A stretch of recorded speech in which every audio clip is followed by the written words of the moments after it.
Ambassador Talia Reynolds was having what humans euphemistically call one of those days. The kind where the universe decides you've been too happy lately and conspires to correct the balance. It began with her alarm failing to go off not because of a power outage or technical malfunction, but because her personal AI assistant Penny had decided 4 a.m. was the perfect time to install updates. By the time Talia realized she was running late, the diplomatic briefing for the Zentari trade negotiations was already underway. Humanity's first major trade agreement with a Class 4 civilization, Director Holbrook had reminded her just yesterday. No pressure, Reynolds, but this could determine Earth's standing in the Galactic Consortium for the next century. No pressure.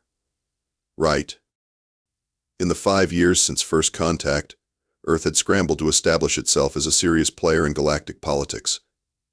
When the massive consortium exploration vessel appeared in orbit and announced that humanity had finally developed sufficient technology to be acknowledged, most people expected aliens to either conquer Earth or bestow miraculous technology upon us. Instead, they handed over a 10,000-page application for provisional membership status and a bill for the processing fee. Turns out the galaxy runs on bureaucracy. Not even the fun kind with laser battles and heroic speeches, just endless negotiations, trade agreements, and regulatory compliance meetings. Which is how Talia Reynolds, former ambassador with a talent for diffusing tense situations, found herself as Earth's chief diplomatic envoy to the Galactic Consortium. "Ambassador, your shuttle departs in 20 minutes, came Miguel's voice through her apartment comm system.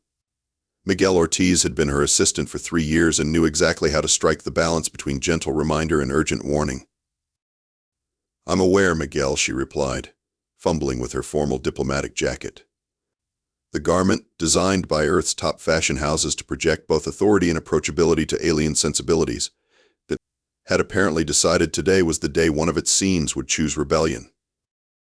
She barely made it to the shuttle pad, having spilled her breakfast replacement shake down her front and been forced to change. As she boarded, the pilot informed her that atmospheric conditions would make for a turbulent ascent to the orbital diplomatic station. "Perfect," she muttered, strapping herself in as the shuttle lurched upward. By the time she arrived at Orbital Station Harmony, Talia had endured a security scan malfunction that required manual verification of her identity, but discovered her briefing notes had been corrupted by a sync error, and developed a splitting headache from the shuttle's stabilizer problems. The Zentari delegation arrived early, Miguel informed her as she stepped into the preparation room. They're expressing disappointment about having to wait. The Zentari were notoriously punctual to the point of arriving ahead of schedule, then complaining about inefficiency. They were also one of the wealthiest trading powers in the quadrant, and Earth desperately needed this antimatter refining technology agreement. Ambassador Krexvor mentioned something about humans lacking temporal discipline, Miguel added, handing her a fresh tablet with backup briefing notes. "Did he now?" Talia smiled tightly. "How fascinating coming from a species that hibernates for 3 months every cycle." As she walked toward the meeting chamber, her new formal shoes replaced after the breakfast incident pinched painfully at her heels. The final insult came when the station's gravity briefly fluctuated, causing her to stumble and spill her freshly acquired coffee down her sleeve. "Ambassador Reynolds," announced the chamber VI as the doors slid open, representative of Sol System, Earth. 6 Zentari representatives turned to face her with their characteristic synchronization, their crystalline exoskeletons catching the light in what Talia would normally find beautiful. Today, it just made her headache worse. The diplomatic chamber was designed to accommodate various species while projecting an atmosphere of equality and cooperation. In practice, this meant uncomfortably adjustable furniture and lighting that was never quite right for anyone. Ambassador Krexvor of the Zentari stood, or rather, balanced on his lower appendages at the head of the table. His translucent exoskeleton pulsed with subtle bioluminescence that, to those familiar with Zentari emotional signaling, clearly conveyed annoyance. "Ambassador Reynolds," he said, his translator rendering his crystalline vibrations into crisp English. "We expected your presence 43 minutes ago. The Zentari collective values punctuality as the cornerstone of civilized interaction." Talia forced her mouth into what she hoped resembled a diplomatic smile rather than a grimace. My sincere apologies, Ambassador. There were several unavoidable delays. Unavoidable, Krexvor repeated, the translator somehow conveying his skepticism. Perhaps your species' concept of inevitability differs from galactic standard. The other Zentari delegates emitted synchronized harmonic tones that their cultural briefing had informed her was their equivalent of polite laughter. Talia took her seat, noting that someone had adjusted her chair to accommodate a being with significantly different proportions. Let's proceed with the negotiations, she suggested, discreetly attempting to adjust her chair height, while maintaining eye contact. The chair responded by rapidly descending 6 inches before locking. Miguel, bless his competent soul, smoothly stepped in. The antimatter refining technology exchange proposal has been updated with the revisions suggested during our last communication. As the meeting progressed, Talia struggled to focus through her headache. The Zentari delegation kept speaking in their rapid, crystalline language among themselves before addressing the humans, a diplomatic slight that was definitely intentional. These efficiency parameters are unsatisfactory, Krexvor declared after reviewing the proposal. Humans consistently overvalue their technological contributions while under-delivering on implementation. Our engineers have certified that the containment algorithms exceed the benchmarks established in the preliminary agreement, Talia countered, willing her voice to remain level. Your engineers lack experience with antimatter handling at galactic standard levels, Krexvor replied. The Zentari have refined antimatter for 12,000 cycles. Humans have barely mastered efficient fossil fuel usage. That condescending comparison was a deliberate insult. Earth had achieved fusion power decades ago, and the ambassador knew it.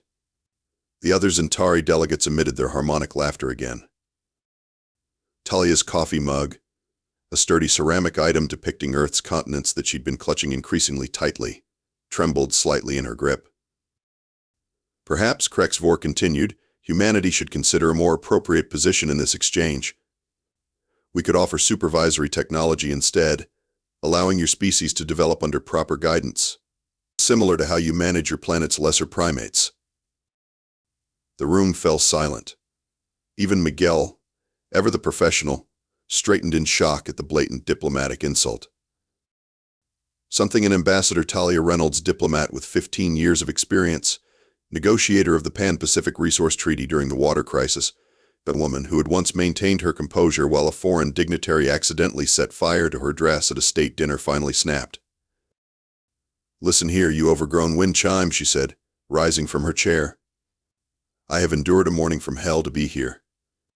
My alarm failed, I've changed clothes twice, these shoes are killing me, and this headache feels like someone's mining my frontal lobe for precious metals. The Zentari translator briefly paused, seemingly struggling with the idioms before catching up.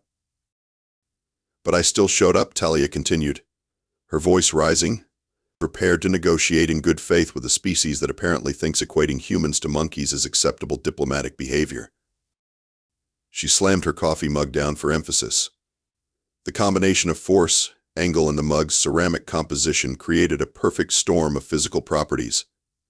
The mug shattered dramatically, sending coffee arcing across the table in a spray that caught the light like a slow-motion art installation, before splattering across Krexvor's crystalline form. The Zentari ambassador froze, coffee dripping from his exoskeleton, creating tiny refractive patterns as it slid down his crystalline surface. "Oh my God," whispered a human aide. The other Zentari delegates rose in perfect unison, their exoskeletons pulsing with rapid color changes indicating alarm. In the stunned silence that followed, Talia stared at the broken mug, coffee spreading across the table, and felt a curious mixture of horror and satisfaction.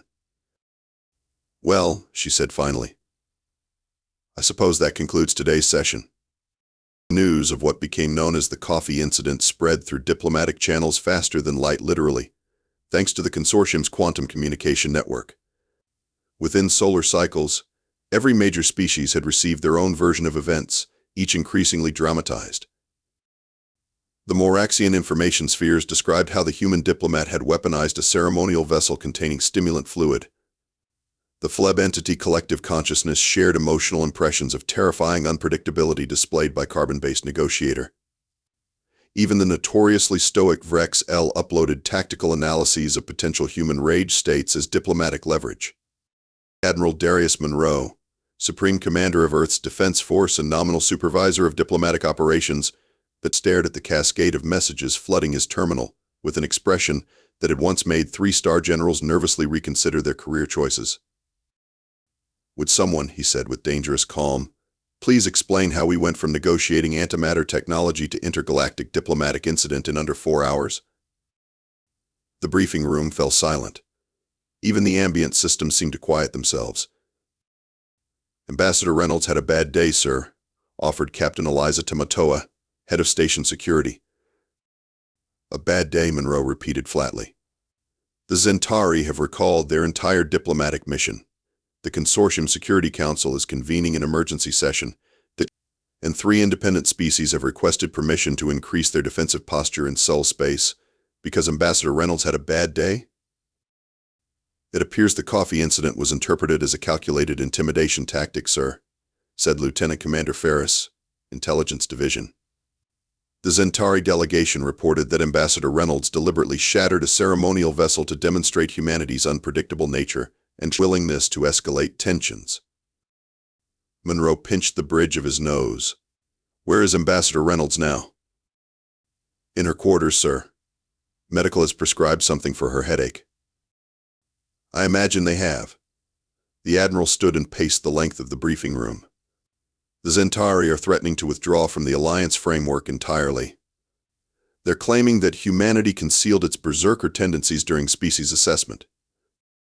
"Sir," ventured Captain Tamatoa, "there's something else you should see." She forwarded a message to the main display. It was from the Euridian Confederation, a major power that had previously shown little interest in Earth affairs. "They're requesting a trade delegation." Monroe frowned. "Now?" "Yes, sir, and they specifically requested Ambassador Reynolds as Earth's representative, as did the Phelan Collective and the Doraxian Empire."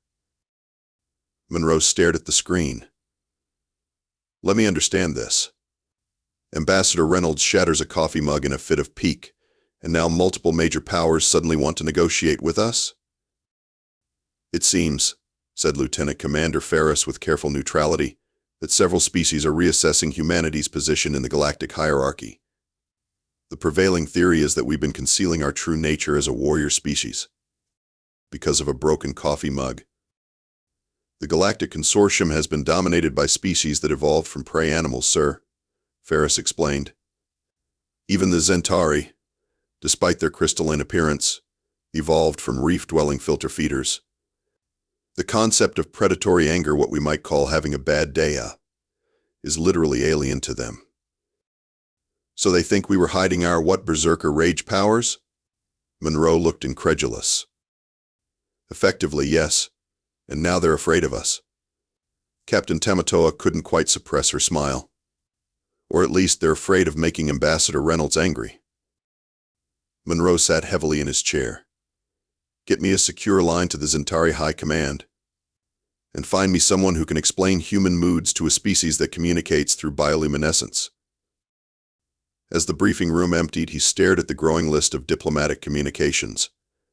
3 requests for alliance, a demand for explanation from the consortium, and a heavily encrypted message that appeared to be a marriage proposal for Ambassador Reynolds from the Hive Queen of the Vespari clusters. "And to think," he muttered, "I almost took that desk job in Geneva." Dr. Nima Okafor, Earth's leading xenopsychologist, found herself suddenly in high demand. The Consortium Scientific Committee had authorized an emergency research initiative titled Human Emotional Variance and Diplomatic Implications, and she had been appointed lead researcher. "I want to be absolutely clear," she told the assembled team of alien scientists, "that Ambassador Reynolds' behavior, while unusual in a diplomatic context, falls well within normal human emotional parameters." The aliens exchanged glances, their various appendages and sensory organs conveying skepticism across 6 different species. "The coffee mug was not a ritualistic breaking of a peace token?" asked Dr. Vrel NX, the Moraxian ethologist. Our historical records indicate many human cultures use the breaking of objects to signal hostility. It was just a bad day, Dr. Okafor repeated. Humans experience fluctuations in mood based on numerous factors: sleep quality, nutrition, physical discomfort, accumulated stress. Fascinating, interrupted the Fleb researcher, whose name consisted of a subtle electromagnetic pulse untranslatable to human speech. This bad day phenomenon, it is contagious? Should quarantine protocols be established? Dr. Okafor suppressed a sigh. No, it's not contagious in the biological sense. Though human moods can affect one another through social dynamics, like a psychic field? The Doraxian researcher's eye stalks extended with excitement. No, like normal empathy and social awareness, Dr. Okafor clarified firmly. Look, perhaps it would help to interview someone who works closely with Ambassador Reynolds. That's how Miguel Ortiz found himself facing a panel of alien scientists, feeling rather like a laboratory specimen. Mr. Ortiz, began Dr. Vrel NX, can you identify the warning signs of an impending human bad day episode? Miguel glanced at Dr. Okafor, who nodded encouragingly. Well, with Ambassador Reynolds specifically, there are certain tells. She tends to blink more rapidly, her shoulders get tense, and she has this specific smile that doesn't reach her eyes. You monitor her ocular expressions for threat assessment? Asked the Doraxian.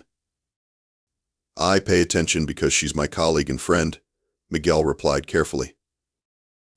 The questioning continued for hours, with the alien researchers becoming increasingly fascinated by what humans considered ordinary mood fluctuations. They were particularly intrigued by Miguel's explanation of how he adapted his behavior based on Talia's mood, bringing her favorite tea when she seemed stressed, rearranging meetings when possible on particularly difficult days, and generally providing what he called emotional buffer space. This is remarkable, declared the Fleb researcher. The human has developed a natural mood detection system without technological assistance. It's called empathy, Miguel said flatly.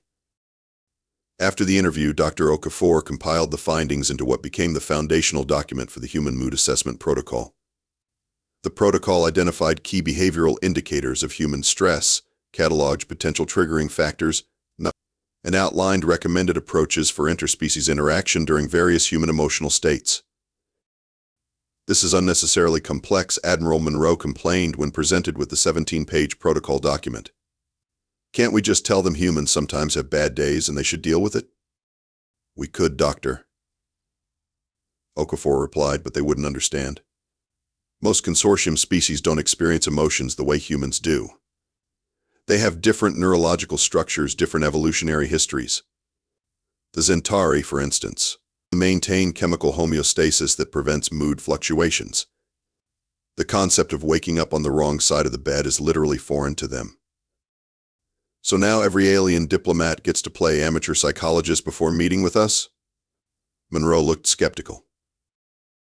Actually, Doctor, Okafor said with the first genuine smile since the crisis began, I think this could be the greatest diplomatic breakthrough since first contact. For the first time, these species are being forced to consider emotional dynamics in diplomacy, something humans have always understood was important. Monroe considered this. And I suppose it helps that they're now a little afraid of making us angry. Fear and respect often look remarkably similar in diplomatic contexts, Dr. Okafor agreed. Though I prefer to think of it as newfound appreciation for human emotional complexity. The new Human Mood Assessment Protocol faced its first test 3 weeks later, when the Vorlani Trade Federation requested negotiations for exclusive rights to Earth's chocolate. Apparently, theobromine created a mild euphoric effect in Vorlani physiology that their biochemists found fascinating. Ambassador Talia Reynolds, who had spent those 3 weeks alternating between mortification and mandatory stress regulation counseling, was surprised to be requested by name. They specifically asked for me? She confirmed, reading the diplomatic communique. The ambassador who committed the worst diplomatic faux pas since first contact? The ambassador who showed the galaxy that humans aren't to be trifled with, corrected Admiral Monroe. Though I'd appreciate if you could refrain from destroying any more drinkware during these negotiations.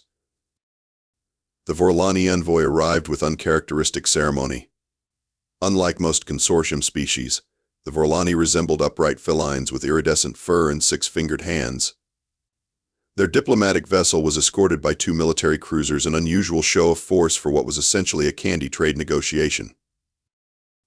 As Talia prepared to meet them in the diplomatic reception area, she was surprised to be approached by a Vorlani aide before the main delegation arrived. "Greetings, Ambassador Reynolds," the aide said, bowing deeply. "I am Mirav Kur, Junior Diplomatic Assessor. If you would permit, the Vorlani Federation requests the honor of conducting a brief pre-negotiation assessment in accordance with the new consortium guidelines." "Assessment?" Talia looked confused. "The Human Mood Assessment Protocol," Miguel whispered, suppressing a smile. "They want to check if you're having a bad day." The brief assessment turned out to be anything but brief. Mirav Kur produced a handheld scanner and, after requesting permission, took readings of Talia's vital signs. Then came a series of questions that ranged from the medically reasonable to the bizarrely specific. "Did you achieve sufficient unconsciousness during your last sleep cycle? Have you consumed your required caffeine dosage today? Are your lower ambulatory coverings causing discomfort to your podiatric extremities?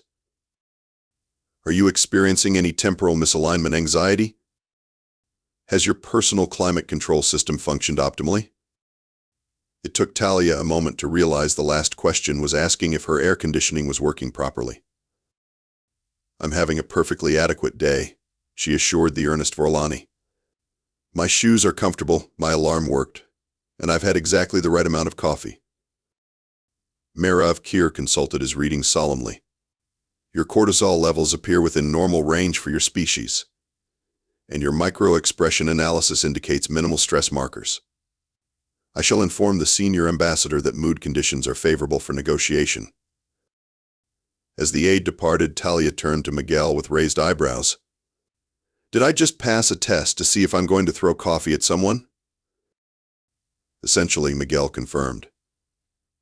Though I believe they were more concerned about the legendary human berserker rage they've heard so much about. The negotiations themselves proceeded with unusual smoothness.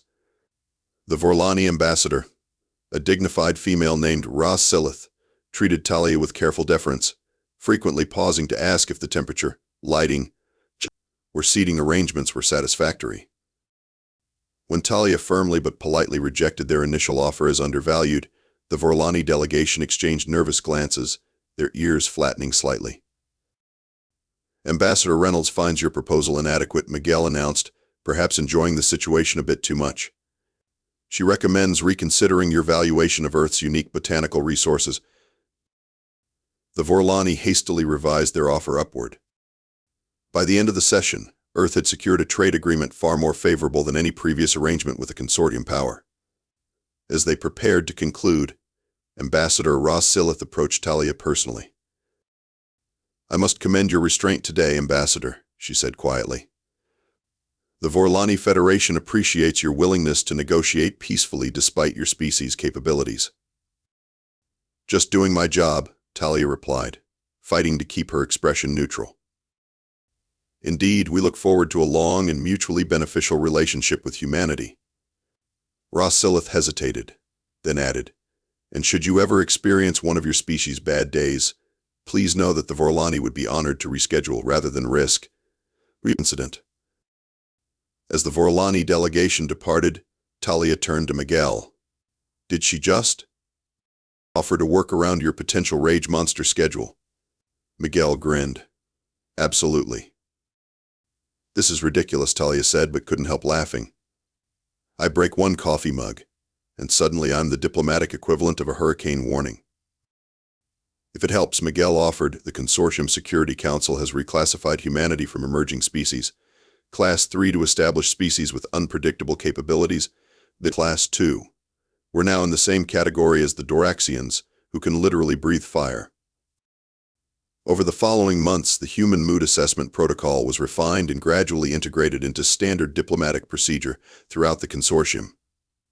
What began as a peculiar human-specific precaution evolved into something far more significant. In a secure briefing room on Earth's orbital platform Harmony, Admiral Monroe reviewed the quarterly diplomatic report with growing amazement. Trade agreements up 47%. Technology exchange proposals increased by 32%. 3 invitations to join regional security councils. He looked up from the tablet. All because Ambassador Reynolds had a bad day? Not exactly, Dr. Okafor clarified.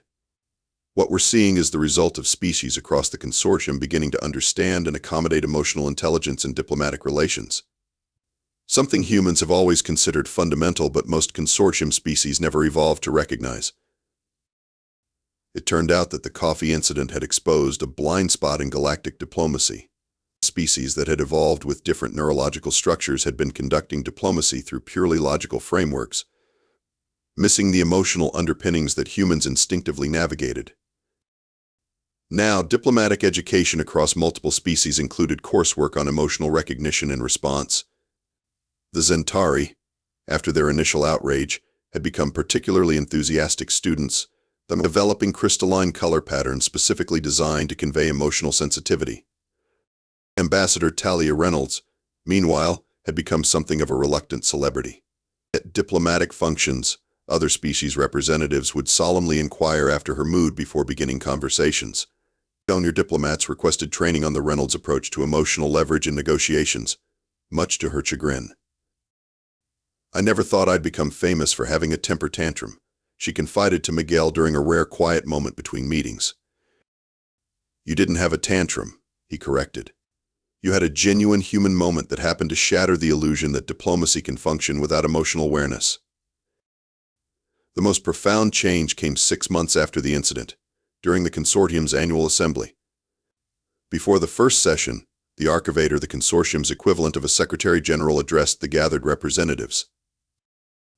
In recognition of our evolving understanding of interspecies relations, the ancient Fleb announced, the consortium has adopted a new standard opening for all diplomatic engagements. On the massive display screen appeared the words, Standard Diplomatic Protocol Edition 7291H. Are you having a favorable day? Would you prefer to reschedule? Talia, seated in Earth's delegation booth, couldn't contain her laugh. Around the vast chamber, other human diplomats were similarly struggling to maintain composure. Furthermore, continued the archivator, the consortium formally recognizes Ambassador Talia Reynolds of Earth for her contribution to interspecies understanding. The spotlight found her, and to her surprise, representatives from hundreds of worlds offered their species equivalent of applause. I still can't believe this, she whispered to Miguel. All because I had a bad day and broke a coffee mug. Sometimes, he replied philosophically, the universe needs a reminder that behind all our protocols and procedures, there are still beings with feelings. As the applause died down, the Zentari ambassador approached Earth's booth. It was not Krex Vor, who had been reassigned, but a younger diplomat named Zintal. Ambassador Reynolds, Zintal said, his crystalline form shifting through respectful color patterns. Before we proceed with today's agenda items, I am required by protocol to ask, are you having a favorable day? Talia smiled, a genuine smile that reached her eyes. Yes, Ambassador Zintal. I'm having a very good day indeed. Thank you for asking. Excellent, the Zentari replied, his translator conveying what might have been relief. And might I add, we have provided ceramic-reinforced beverage containers for today's session, just in case. And that is why, to this day, across the vast expanse of the Galactic Consortium, the diplomatic meetings always begin with a simple question that humans have known the importance of all along. Are you having a good day? Because even in the complex dance of interstellar politics, sometimes the most important factor isn't technology, resources, or military might, but whether someone woke up on the wrong side of the bed.